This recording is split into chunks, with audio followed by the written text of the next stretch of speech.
na ye menim dia o kanyambo ochena du Ghana fo nyina wo se ba na ye ba be support ye Black Stars no Abu Dhabi mamenchia asantemai yensusu ye die nie because the hand ye dey free. Yes. Na SOMPA Black Stars nso de obi ani se e asantemai enti wahwe nso a Ghana ye World Cup ayako 4 times nyina ye qualify e wo asantemai mu. Yeah. The Kai 2006 7 up am time na ye ya 2010 and nso na ye Kumasi ya 2014 and nso Kumasi ya and 2022 and nso na ye Kumasi eno kire se bibi ewo kurum ha ya sononko 80 players no kura o mugina park no susi akan no o mo kura be bobola na o mo tiso mo be bono Kumasi na ya santima hin kura ejinja mo kura ma chese ball o mo bono e broso tama Chris Holton by or technical advisor SOMPA Sports training Ghana versus Nigeria obisa say na training na amanfo when he say ebe we say no no say yes a higher santima ayin kuro Blasters akuma ya ha na ochina obehu ampa ochina ade achi ye no Ghana and Nigeria no e mani hu sampa oka football na e asantemai oka Blasters e asantemai Blasters asan babiem afi ba akunie eno mo dom asantemai dom Blasters qualify e ko World Cup e wo Qatar and this afi ba ku pepepe ni match mo a eno mo saba against Angola e wo sie nyina ye gitwi assistant your friend say we director to your friend say honorable minister SOMPA Sports Jamaica Simbi or say executive assistant executive secretary yes yeah yes or say Salisu mo and Oho Mobana Bia especially Salisu or kan ya before asana born ebe she so mama call up no o si oba fie asama kan no so ye dey oba fie na efie a wo ba no e wodo na wo si fie nso ye dey e kire edema no ewe nyame ya adoma baba yara sports stadium yes ra santemai players for cross and ba team nim woni ma de ba ko a eye me dey say World Cup me hwe Cristiano Ronaldo 101 manage pa nam si Cristiano Ronaldo a waji Champions League a wahihye we no onu ne gina we baby ana metinsu mi hu ne pa hu Bernardo Silva mu nyina nam si Cancelo mu nyina ani de bia ehwo mu TV so but ene de yetimi ahwe omo Fe Thomas T party former ukura yeah Arsenal sisi uko England ye boni di so betimi agi player of the year Fe Kudus former ukura ewa Ayas Fe Inaki Williams former ukura wo Bilbao Fe Salis mo former mukura ewa French Ligue 1 utumi se boys no ewa 4 de bia ehwo mo ewo EPL ye hwo mo La Liga Bundesliga this is the timer there was your Koba Bayara Stadium na you could through your support edi momu emu say yes ampaye tawo mochi African Cup of Nations Angola 4.0 yes ye wie no ne ye wie no ochina ne yakwaku wie no nyame ya adomo a edwoda na se yebetimi ya wie no edwoda wo ho a supporter asantemade maye bra Blasters e ball Nigeria no mu wo so baba yara sports stadium no sa support no an yes rebiem so mo mfa no me Blasters ye de o man qualifier enya de esi obetimi yakobi dabi obetina kuro yimu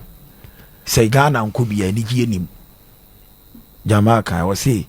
o mu dia ne so mmehye ni ani agi ni aboye nsem dia ye den e dia momo ɔkyena ɔmu gyina akono akyikyini bɛnkyɛ yɛsere obiara bono eastern central region yɛnim sɛ amanfoɔ ɛɛba aba abɛhwɛ blasters ɛnɛ yɛwɔ yi ticket a yɛde aba 20 cedis woba no waba abɛhwɛ bɔɔ yi bi kama 30 wom 50 nom ne 70 na wode ayɛ dɛn aba abɛ support blasters waba aba abɛhwɛ yɛ players ɔmo wɔ form a mesi mihu blasters team ɛwɔ form sei mihu bi akyɛ paa ana wo ɛndeɛ hwɛ anim hɔnom na hwɛ mfimfini hɔnom hwɛ akyire hɔ ɔmo wɔ form na ɔkyena yɛhwɛ ɔmo wɔ Baba Yara Sports Stadium a ɛyɛ anigyeɛ yɛbɛserɛ amanfo sɛ ɔkyena no sɛnea me nua Charles Amufa kaeɛ no wokɔ online wei a wobɛnya tiki wofa wo mobile phone a wobɔ yɛfrɛ ne sɛ star 711 wo send call yɛ apɛ options ne bɛba wopɛ 20 Ghana popular stand 30 Ghana central line mu ɛne VIP mu a 50 Ghana cedi ɛbɛba na wato ticket ɔkyena wo ba na de aba abɛhwɛ na wa support blasters yɛsrɛ asanteman deɛ de bi ɔmo yɛ mayɛ nti yɛnim sɛ wei nso deɛ yɛne Angola wɔkyena no 9 ɔmbɛyɛ de amayɛ nti yɛpɔ makyɛw sɛ wɔkyena obiara mmra Baba Yara Sports Stadium na ɔmɛ support the blasters Mate Isabel Boache sɛ mpanimfoɔ no aka bebree but now video bi twagu meaning sɛ yɛno adeɛ no a no adeɛ na sɛ wohwɛ ɛno adeɛ no koraa na ɔmokɔyɛ training a it tells you sɛ ɔkyena mpa yɛ bɛgya but adesrɛdeɛ na mede ma asraafoɔ ne abanbɔfoɔ ɛbɛba sɛ asanteman ɛda ɛdɔ adi sɛ ɛba ne sports ne amanyɔsɛm a they go all out yɛbɛserɛ ɔmo sɛ ɔdɔ no a nipa de fifie ba ɔkyena no sɛ du a in as much as ɔmo bɔ ban no ɛyɛ ɔmo ngu nneɛma mu na ɔmo ma nneɛma nkɔ fam because asanteman bufu a ɛde nneɛma bebree na ɛba bɛsrɛ mɛyɛ adesrɛdeɛ na mɛde to ɔmo anim ɔmo intelligent ekita ɔmo yɛyɛ nkita bi but sɛ ɔmo ne supporters ne dili a ɔmo ma ne nyɛ ɔdɔ fam ɛne ayi now video na mesan so ahwɛ for ndo adeɛ na esan so kan bibi kyerɛ me and the minister for youth and sports and mpanimfo ɔmo di kan executive assistant ne Mr. Amufa sɛ wohwɛ players ne ba no ɔmo bɛdu supporters ne nkyɛn ɔmo mo bia bɛgyina screen mu wɔ vi ɔmo me nhyɛ den wodi boy chi ate sɛ bia sisa da sɛ bia time bia ba ma bibi sɛ yesia then it tells you say the sports minister no boy adwuma through his able assistant ne Mr. Amufa because ɔmo na edi kan wa ɔmo wa be operations tell me so ɔmo ne ɔmo di nkomo so wodu a ɔmo ma yenye say ɛno no will bring back the laugh so ɔdɔ ne ba ɔkyena we should expect nothing but a win and the win will not be one goal or 2 goals anything more than 2 nti no ya bɛkɔ so asra santima so ɔmo de ɔmo ka ɔmo yɛ te ɛkyena ɛna ɔmo ntena fie ama ne mbɔ 3 ansa ɔmo bɛba yɛ pɛsɛ by 1 na nka hɔ ayɛ ma nti sɛ Angola fo ni pie no ɔmo even abɔnten a na ɔmo yɛ sa pɛpɛɛpɛ na aboa na de ayɛ bia ti no sɛni aka mi sɛ obɛhu mu fie anoma na yɛ but the sports for yi dia ba yi die mi sɛ yɛ bɛka mi ti no Mr. Mufani jama mo wa yi die ɛni ɔmo bɛka sports ne dodo ɔmo zawoba yɛ to aso de dwa to ɔmo sɛ wɔsɛ ɔnim sɛ Angola fo yi your first World Cup yɛ ni ɔmo nyinaa na qualify 2006 ɔmo so qualify ɛna yɛ sanu ɔmo ayɛ Fabrice Akwabo yes fantastic ɛna bɛka 2010 so AFCON so okay ɛkɔta frɛ ɔmo ɔba yes ɔmo who's 2 year enti match we ɛyɛ match bi a ɛsombo ɛde ma yɛ yie pa ɛno nti ɛna yɛgu so a yɛ bɔ dawuro ɛkyerɛ asanteman ne Ghana man deɛ nti a ɛwɔ so ɔmo ba Baba Yara Stadium na ɔmo bɛ supporto the blasters ɔmo bɛ bɔgye blasters for so blasters deɛ kudu so mo ɛnom ne inaki mo ɛne dede ayo mo ne salis mo ɛne Thomas Party mo do mo penny so me hu se park na boma eti park no boma na agudie na ba me kaita ma ye ko Nigeria ye ko bo playoff park no boma players ni dura no msisi no mo pe omo yi Nigeria free mu ho emi ye qualify but wo so beba na say depend wa de be ha and thank God nso say amanfo ani abre omo to ticket it is a wa nya ni ntemo a wo beba na park na ye ma wo see ni Nigeria the same thing park ni ye ma ema fe na bebere kura nya bi nhwe 8 we no o pesa wo ba no wa ba ntam ye ni Nigeria ye born 8 but we ni ye born 4 18 ka be say 2 o'clock na bia park no aboma etuba na uhim o flag no wo park no so stand no se kudus ball a wo bo na wo she Liverpool mu wo Champions League mu she goals ma yas no World Cup goals a wo she de maga wo pese hu kudus agora na wa bantem se ne be ya obeba no obetimi ababere enya sa beba no wa she goals na wie wo na party passes no wa chiche wie wo ba na Inaki Williams side wa bolu go awie na enye fe say Inaki Williams first go obehye di ama Blasters obehye no Kumasi Sports Stadium FPA ya bakosem obeka say the first go share Edma Blasters na miti obi o share no Kumasi Sports Stadium na wo dia kansem what in me to na say no no yes say ochina no ena jama kan football de eni anije nenam nkunimdie ba ene double no triple na te say baby ayen konkon a si wahu no ochina no momo imagine say one to tikita ma o girl na obia to tikita ma no ni akodi nkunim say dan ya ebe kokotena baby ye kokotena baby so onu o mse obia bie shop edi amobi akoto ade wo maji your friend say nipa obi shop ne ma no agere na ama ne de ko enti no ochina de yesra santeman obi a emra Ghana mai obi amra because the America say Ghana mai no Blasters bi mu be free crime Cape Coast takrade ama omu nyina ayede omu nyina aba nhihye dida na akwa mu kama se ne menu acha samufa kai bambo enya de say ye problem because ye ni ya soldier for ne ya police for dwumadi omudi wo krom ha sei iti ochena wo ba na nka wo no handbag maba kama so ati ase de se wudi abi wo ba kra wo no handbag ba yi na o ba ye fere say baba yara stadium ma ya de wo tibu na aka ye fere ya kai da se ya fari for us oh asari de asari sropa se hu na mi kita handbag bia o na handbag na no de na bo achi ne oh de bi ona me baby na me baby sropa so ati ase o ba na wo kita handbag na de ewura baba yara stadium oti benkum na oti nifa na oti benkum na mo hwe machi na win ba na je se baby ayede iti ochina de yenim say ye mrante no so be ma ye good football e be ma ye ni agi because ka wo kop on former boys you na me kan ye so ati ase obi a e ball regular e won the various clubs